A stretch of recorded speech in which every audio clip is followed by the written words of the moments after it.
Football রূপকথায় ৭-১ সংখ্যাটি জার্মানির নামের সাথে জড়িয়ে আছে চিরকাল। তবে এবারের মিশন শুরুর এই ৭-১ ব্যবধান যেন মনে করিয়ে দিচ্ছে বিগত কয়েক বছরের হতাশা আর ব্যর্থতার গ্লানি মুছে আবারও রুদ্রমূর্তি ধারণ করেছে জার্মান ফুটবল মেশিন।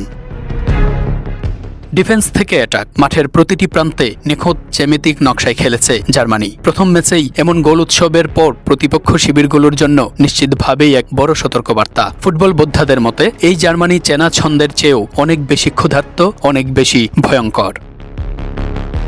গোলের বন্যা বইতে পারে সেই সম্ভাবনা ছিল, হলেও তাই। বিশ্বকাপের নবাগত কুরাসাওকে নিয়ে রীতিমতো ছেলে খেলা করেছে জার্মানি। এই জয়ের মাধ্যমে বিশ্বকাপ ইতিহাসে সর্বাধিক গোল করা দেশের তালিকায় শীর্ষস্থান দখল করেছে ৪ বারের বিশ্ব চ্যাম্পিয়ন জার্মানি।